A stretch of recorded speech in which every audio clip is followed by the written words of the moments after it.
Let me start by saying good morning to each of you. If these people are present, I'm going to ask you to come up and join me. Ryan, Greg, and Donavan are here. Is Shelly here? Shelly Cameron from the chamber. Is Pat Clancy here? Pat Clancy, if you could come up here, Pat. Greg, Insurance and Wellness. Greg Devins, if you're here. Dan Fitzpatrick, Richard Green, Kevin Mahoney, Mo Rushdie, Sam Staten Jr., Jerry Sweeney, and Richard Vague. If any of you are present, if you could please come and just get a little tighter, guys. I know it's a little weird, right? Just come, welcome to my world, right?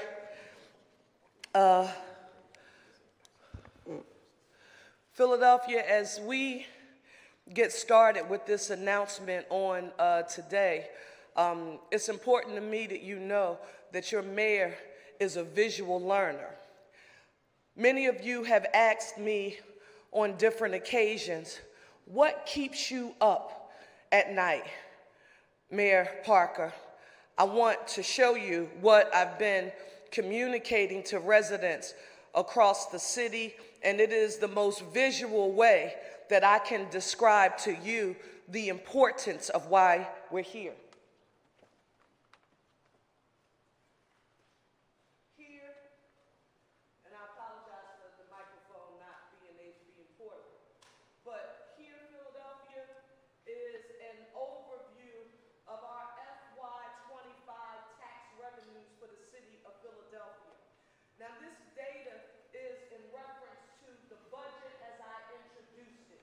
What passed was $6.37 billion, but what I introduced initially was a $6.29 billion budget to run the city of Philadelphia. What I affirmed through the 9 to 10 budget briefings and town hall meetings that I hosted in neighborhoods across the city of Philadelphia, and this was very important to me, is that residents understood where the dollars came from, where the money comes from that helps us keep our city afloat, and quite frankly, that allows us to function. Here you will see in orange, Philadelphia, wage and net profits. It represents $1.98 billion in revenue. That is 40%. 40%. This is PICA here.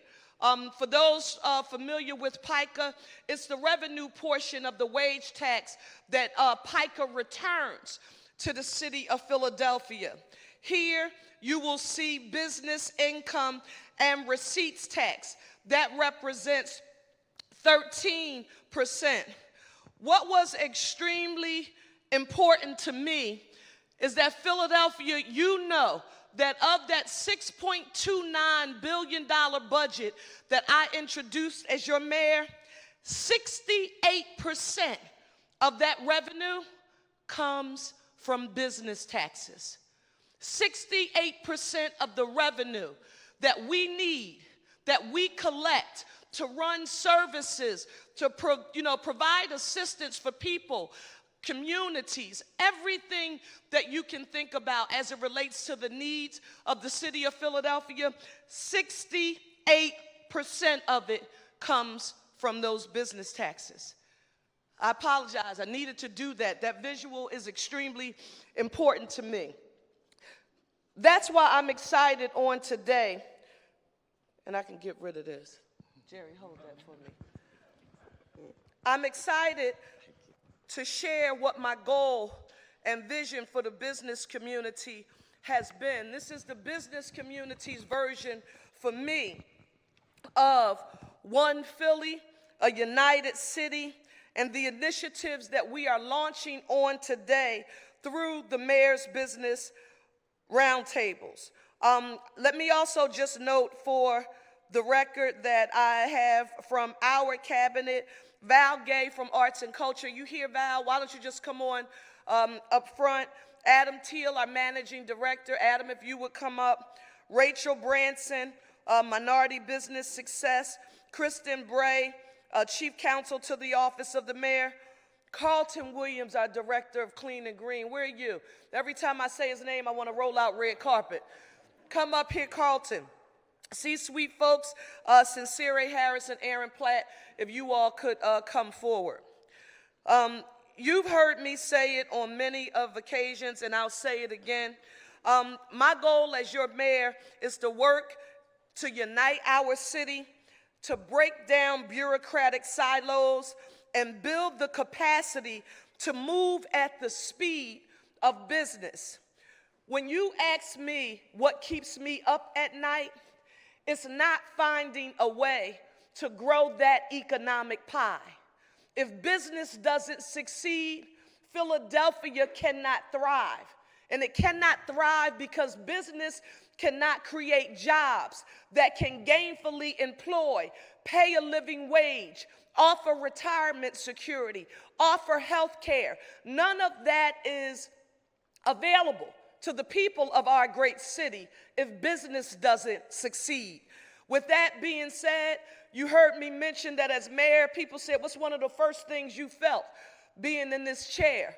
I said the first thing I felt was vulnerable, understanding that I could not be successful in running our city and moving it forward in the manner in which we desired without the support of the business community. And so I said, I can't be mayor of this city and not have a direct dial. And I remember having communications with Ryan Boyer, Della Clark, and Greg Segall when I asked them to chair our transition committee. And I know it was a tad bit abnormal because I didn't ask just for one thing. I asked for two things: chair the transition committee and lead this mayor's business roundtable process so that I would have, this administration would have, a direct dial to every industry in our city so that the business community would be helping to prescribe the prescriptions necessary for each of those respective industries to thrive. So why are we here today? What will these roundtables do? They are designed to engage and partner with the business community. They don't, including labor, they don't replace any of our chambers, our ethnic chambers, the Greater Philadelphia Chamber of Commerce. They are essential partners and an essential part of what we're doing here on today. But this is a new approach to governance that is much more comfortable for me as your mayor, and where the voice of the business community will be captured via policy and legislation.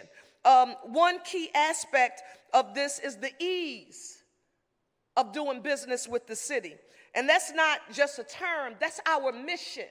But how best to do that? I need to hear that from the individuals who you see standing with me. Our business roundtable is what I like to call a vehicle for change. We check the history books. Since the 80s, I can say, there has been no formal structure that an administration has developed that will provide direct lines with the business community. If we are going to remove the red tape and streamline processes by listening to the people who have the real lived life experiences in making the payroll and running the businesses that help to keep our city afloat, we can't do that by just thinking we know what's best for them. They have to lead this effort for us. So it starts with listening, learning, and leading the way.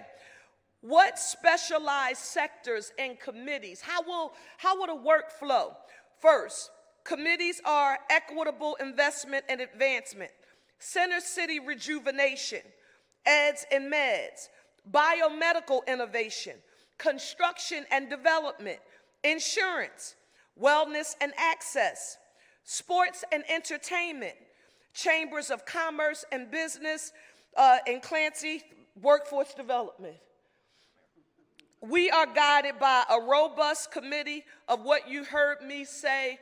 I think, Ryan, I said this when we first announced Police Commissioner Bethel, that when you heard me talk about former police commissioners Richard Ross and Charles Ramsey leading the effort to interview all of the candidates we considered for police commissioner, you heard me refer to them as our subject matter experts. These people are no different. We will have a robust committee of expert advisors and an executive committee. Each of these committees are going to leverage their diverse expertise to foster a collaborative environment. Let me give you an example, and I'm not picking on you, Clancy. The Parker administration is supporting workforce development policies and resources in that overall $6.37 billion One Philly budget. Final approval by council is set for tomorrow. Thank you, Council President Johnson and all members of council. This is an inclusive and a better way to promote equity to help workers find pathways to self-sufficiency. What does that mean to this committee? The Roundtable has a committee on workforce development that will provide important feedback, and they will develop policies that we here in the city will implement. So everything is not on the shoulders of the mayor and or the administration. Directives will come directly from the people who are with us here on today. Life sciences and biotech are booming sectors in our city's economy, and our administration supports policies that will help grow those vitally important sectors. Why is that important? Because we will have a roundtable committee on life sciences. Richard okay, he's here.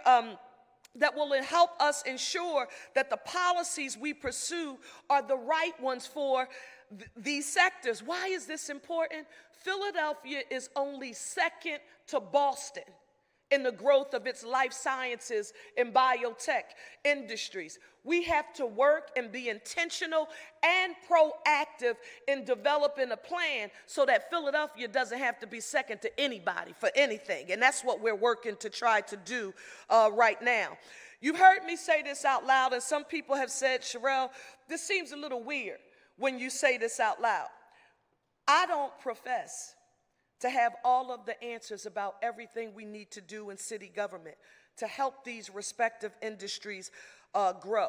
But these stakeholders here who are doing the work every day, they know what we should be doing. These roundtables are also going to support the Commerce Department and other business services departments in achieving shared objectives and connecting these people and industries to government resources. We've established, Donavan, thank you so very much, a very structured schedule. I need structure. Your mayor needs structure. A schedule for the business roundtable meetings to ensure that the dialogue is open and we get prompt resolutions to any questions or recommendations these leaders offer. First, biannual meetings where all roundtables will converge. A triannual meeting with or meetings with expert advisor committees. Quarterly meetings with the executive committee, and monthly meetings with the industry sector roundtables. And these are the people who are actually going to be doing most of our work.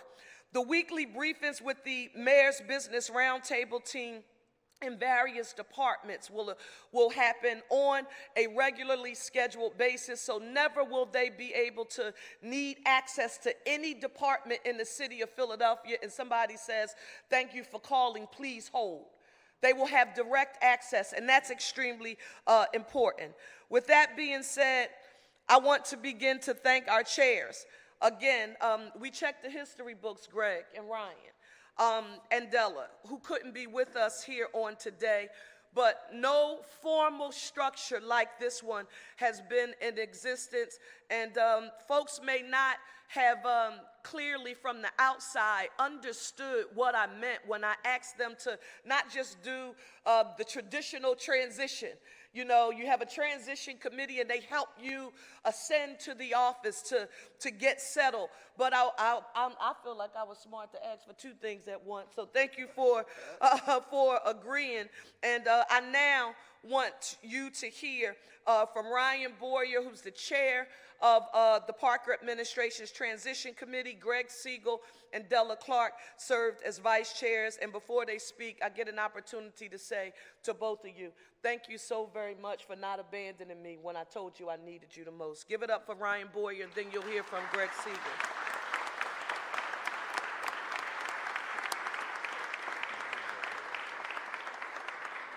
As you know, our mayor has a way with words, and if I was told I'm skinny, I was voluntold, you're going to do this, right? That's how Greg and Della and I, we operate. When the mayor tells us to do something, we do it. But I just want to say that the best predictor of future behavior is past behavior. And if we do what we've been doing, we'll get what we've gotten. And that is second place in some and far to the bottom in job creation. You see this august body of people here? That is because we want to compete. We want to compete at the highest levels. I don't want to be second to anyone in anything. And the first city I don't want to be second to is those green clowns from Boston.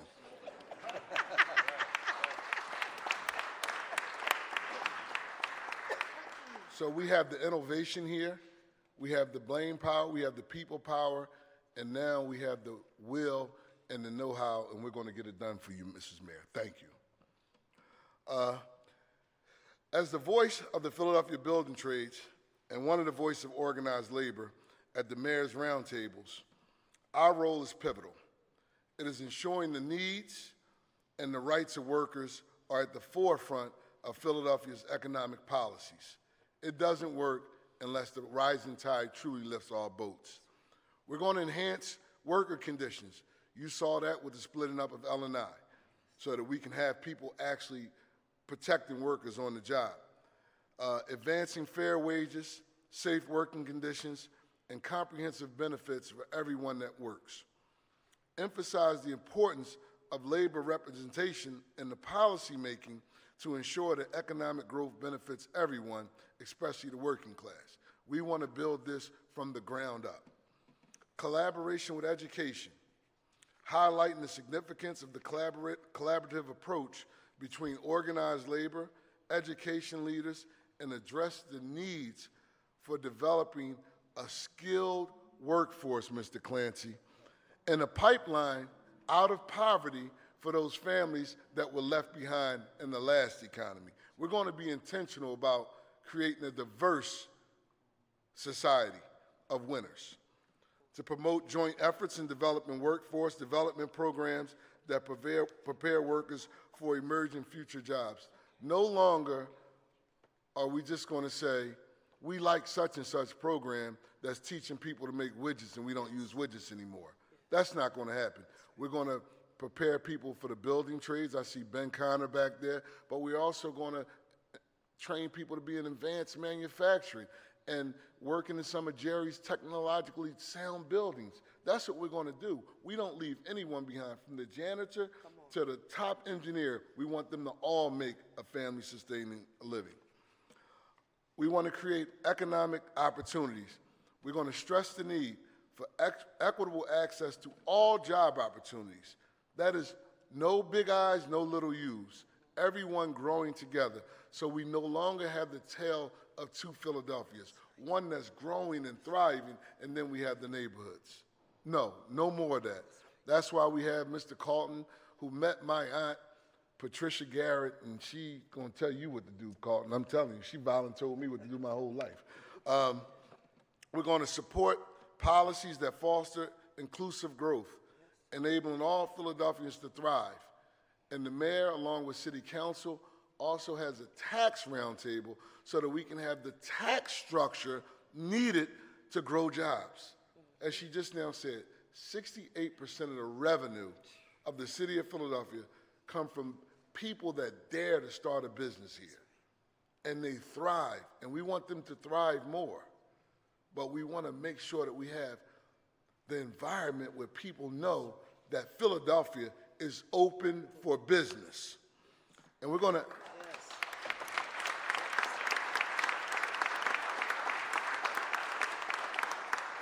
And we don't believe that is a choice between being pro-business and pro-environment. Come on, come on.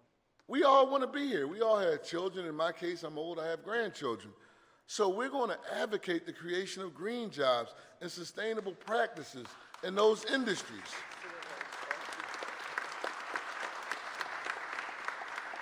And if you know, those jobs can be great jobs.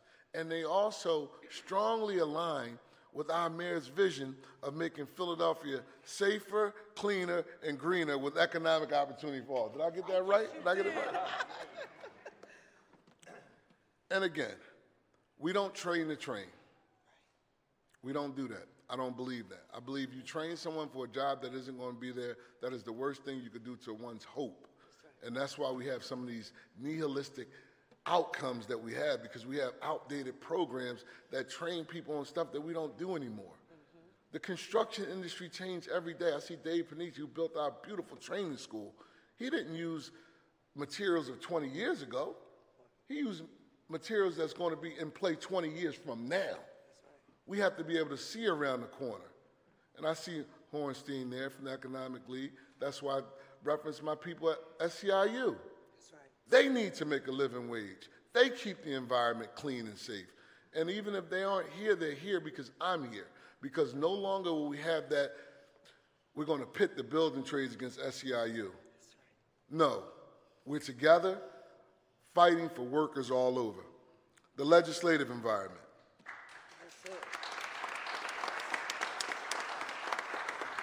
Labor's always been at the forefront of making sure that we had legislation to protect our workers and to protect the tax base. So we're going to have a productive conversation about appropriate taxation.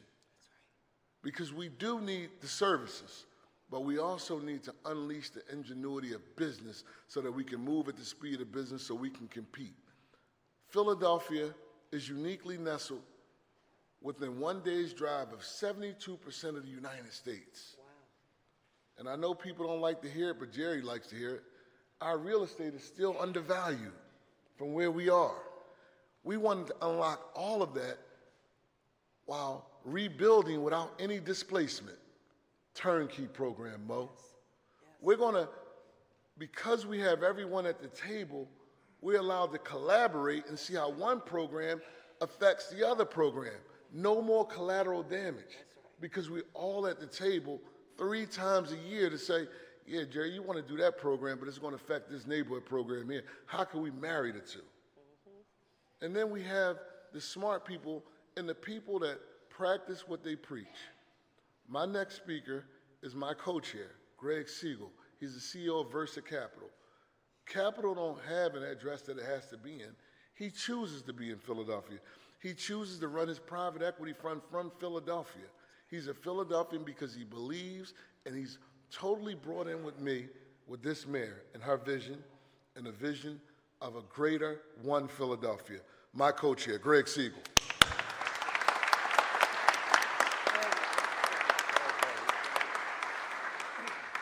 Thank you, Ryan, and thank you, Madam Mayor. I'm really honored to have been asked by Mayor Parker to serve as a co-chair for Business Roundtables and to be working once again alongside my friends and fellow transition co-chairs, Ryan Boyer and Della Clark, plus our new colleague, Donavan West, and his able deputy, Atia Harmon. As a business operator and investor and strategist for over 30 years, I've personally assisted dozens of companies across a wide variety of industries through all stages of development, and often navigating in a governmental system that wasn't very business-friendly, let alone built for business.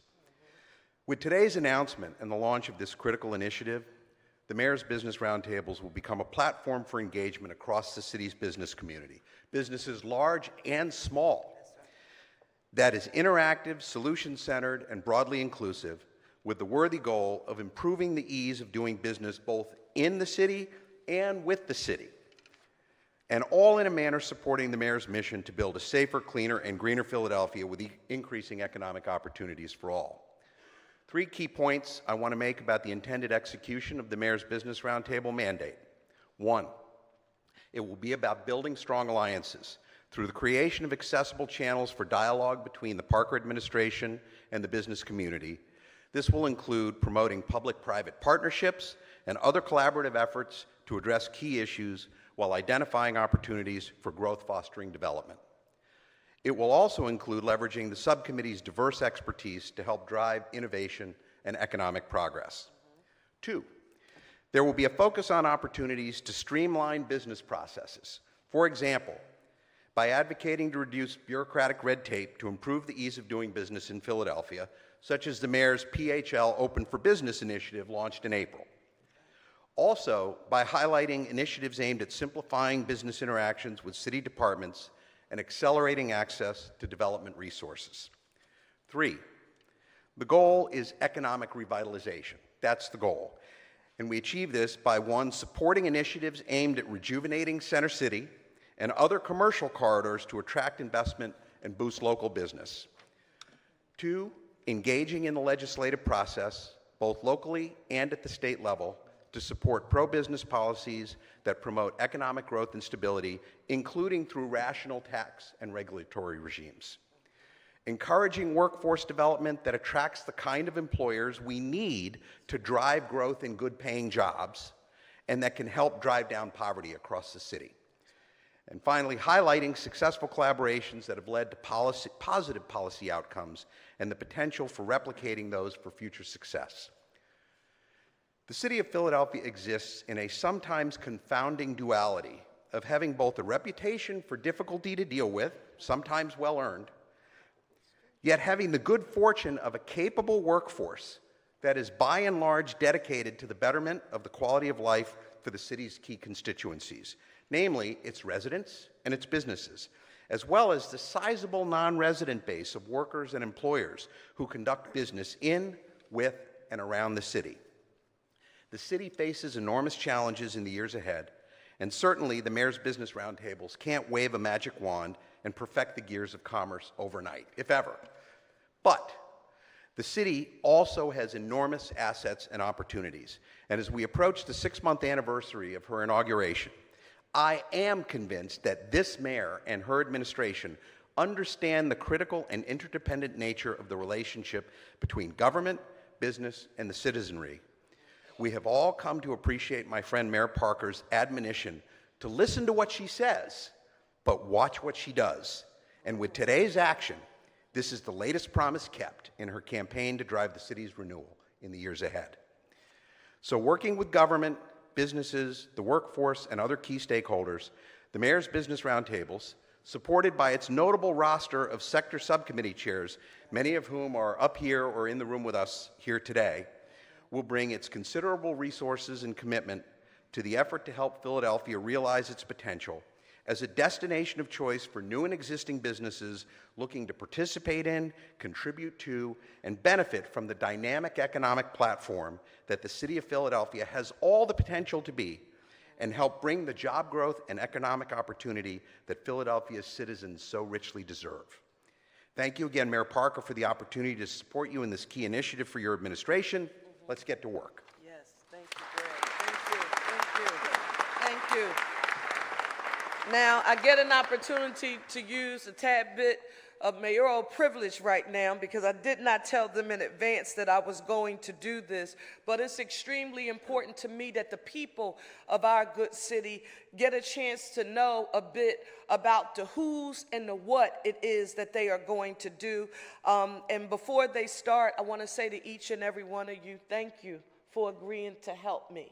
I can't do it by myself, but I appreciate each and every one of you answering the call.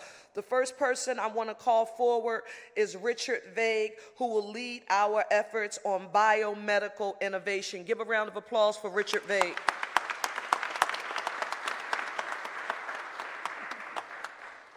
you, my friend.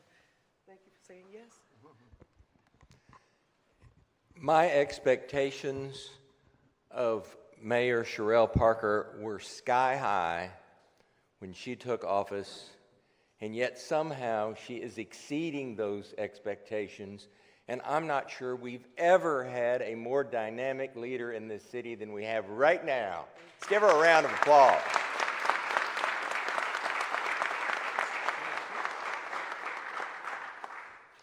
I am honored to be part of this because I have nowhere near the level of talent the folks in this room have, but it is a privilege to serve, and anything the mayor wants me to do, I'm going to do. I'll boil it down to that. Philadelphia leads the world in genetic engineering and biotech. Philadelphia leads the world in genetic engineering and biotech. There's a revolution already underway here. And it is Mayor Parker's wisdom that she is embracing that. And I believe Mayor Parker will lead us forward to increase our dynamism in this area and change the world. But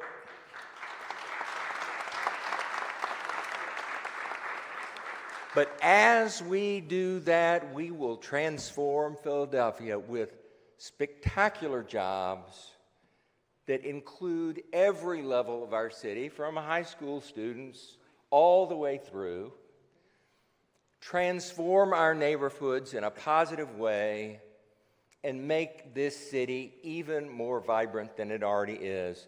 So thank you for allowing me to be part of it. Thank you. Biomedical innovation, Richard Vague, check. Center City rejuvenation. I've talked about him a whole lot. Some Philadelphians who are watching are saying, oh, this is the guy she's been talking about in our meetings. He was the member of the business community who, when I was asking you to give me an opportunity to serve, and I said, what is it that I need to do? What is it that I should be thinking about to grow business in the city of Philadelphia? And his first response was, you need to bring some hope, pride, and dignity back to the city of Philadelphia. He's going to lead our Center City rejuvenation efforts, and this is Jerry Sweeney. Give him a round of applause.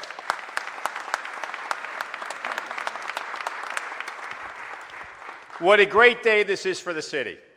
Having been around for a number of years in this city, this is truly a foundational moment. To echo Richard Vague's comments, Mayor Parker, you continue to exceed expectations. We had that conversation about restoring hope, a sense of mission, a sense of what this city can be, that the city can stop being a city of unfulfilled potential and actually accomplishing that.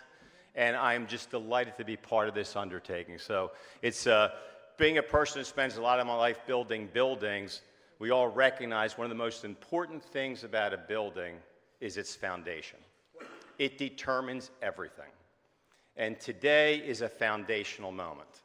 To have a mayor with the vision and the energy, supported by a great team of her co-chairs, take an inclusive approach to how we grow the city is truly an amazing moment.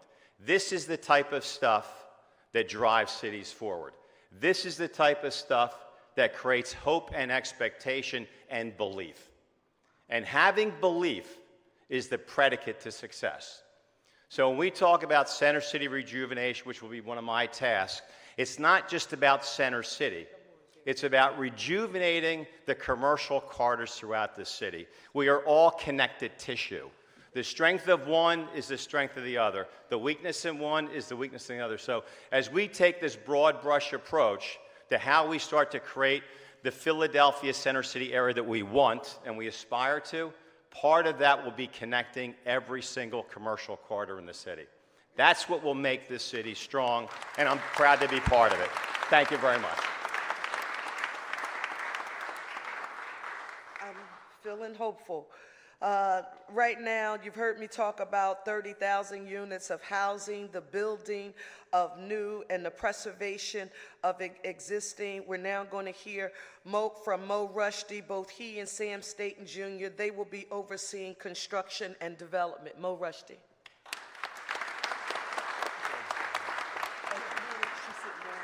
Good morning. First of all, can we get a round of applause for the energy that this mayor brings to the room?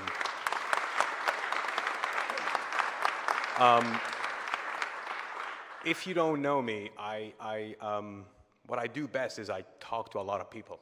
I probably know half of the people in the room.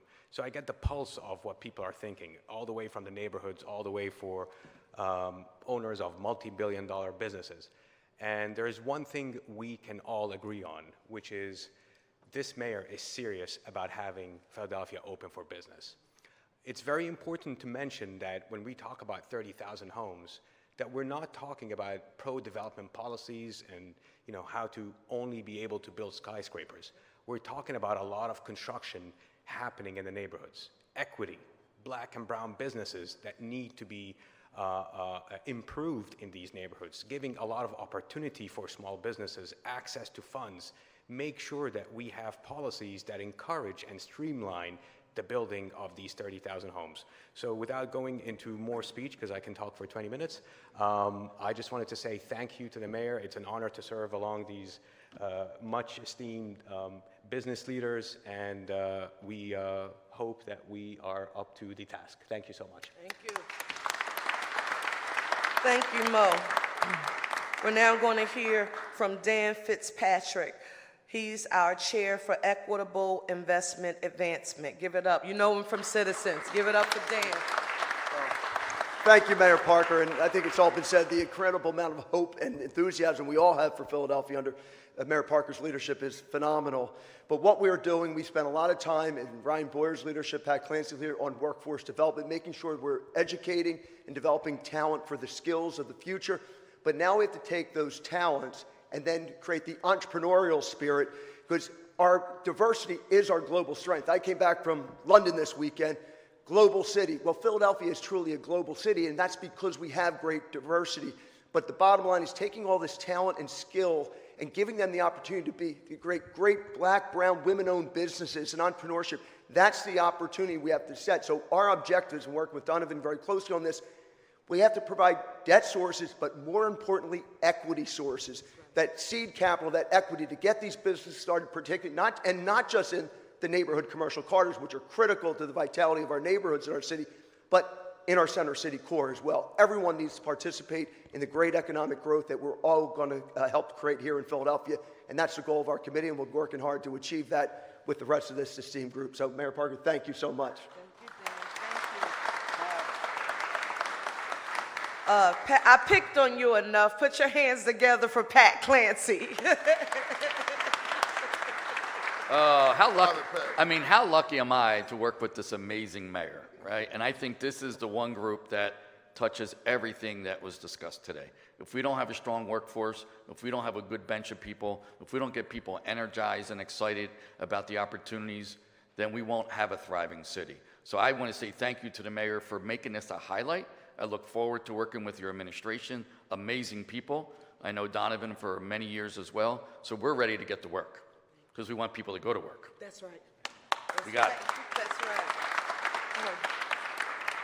You heard us mention early in our remarks that this cannot be successful without the assistance, support, and leadership of our Chamber of Commerce, that is our Greater Philadelphia Chamber of Commerce, along with our ethnic chambers, and I'm proud that Shelley Cameron is here with us on today. Give a round of applause for Shelley. Thank you, Shelley.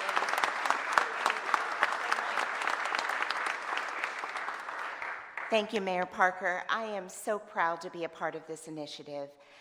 Your chambers of commerce in the city work on the behalf of business every single day, and we see this as an amazing opportunity to do more.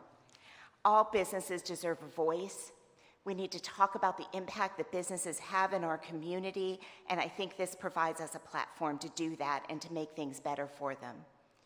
At the Greater Philadelphia Chamber of Commerce, we have set a very bold vision to be a global destination for business and a leader in inclusive growth. Yes. I don't know that we could say it any better about what we want to do in conjunction with you. When we look at our business leads over the past year, half of them came from out of the country. There are businesses outside of the region, outside of the country, looking to come to Philadelphia. We need to work together to make sure that this is the right environment, it's a good environment, and that it helps all businesses grow. Thank you, Mayor Parker. I'm very proud to serve with you. So We want to say a special thank you as well. Again, Kevin Mahoney, who has agreed to lead our Eds and Meds Committee. Richard Green, thank you, Richard, for leading our Sports and Entertainment Committee. And Greg Devins, Insurance, Wellness, and Access. And Greg has already been busy at work. He heads our Independence and Blue Cross, and we want him to know that we are very grateful. Now I have to say a huge thank you as it relates to this mission for the Roundtables. And you needed to find someone who could not be discouraged about the sense of urgency that we had with getting this process established by standing up this work, and that doesn't get done without our director, Donavan West, and Deputy Director, Atia Harmon. They are embarking on overseeing these roundtables. They've been working tirelessly to put all of this together, and this is what economic opportunity for all will look like. I see a good friend of mine, and he's kind of like my sounding board.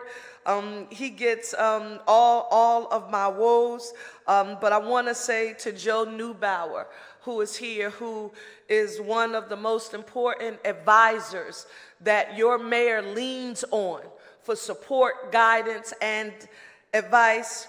Joe Neubauer, we finally got it standing, and now it'll be up and running. Give my good friend Joe Neubauer a round of applause. Thank you, Joe.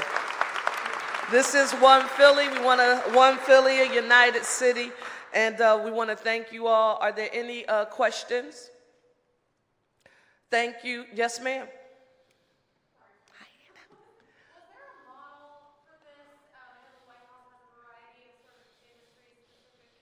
Right. The closest thing that I could think of is very similar, and she definitely was a guiding light. You heard me mention this during the inauguration and the announcement of the transition committee. Mayor Vi Lyles from Charlotte did an amazing job with putting together a formal structure of members of the business and philanthropic communities in her city to tackle some seemingly intractable problems. And it was learning about her work, watching those, thank you for even paying attention to those committees that the White House structures, and they guide the Biden-Harris administration in their international and even national business decision making. But we wanted to be able to do this here in the city of Philadelphia, and I don't mind saying this to the people of our city. The thought, and Richard, I'm going to use life sciences and biotech as the example.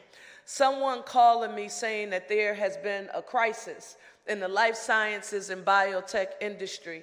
And then I look at the last minute managing director Teal, and you know how this gets me frazzled. And I'm calling Sincere and Aaron and Tiffany and saying, I need to meet with or talk to or connect with members, leaders of the life sciences and biotech industry, and I need to do it immediately. And then they have to begin researching who those players are, because our administration doesn't have a formal relationship with them. So we're trying to be as proactive as we possibly can. And this is also very similar to our anti-violence strategy, right? Prevention. So we're trying to be proactive here. Thank you all so very much. You can't leave just yet. You know what it's like to feel the heat of that camera on top of you. We have to get in front of here, and we all have to take a picture because we've got to cement this moment in the history of our city. Please give the members a huge round of applause.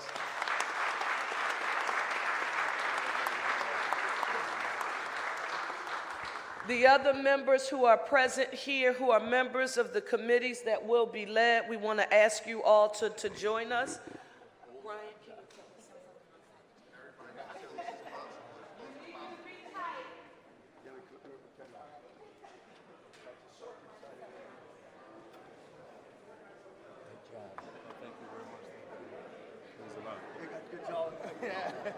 Donovan needs no problem. I know, right?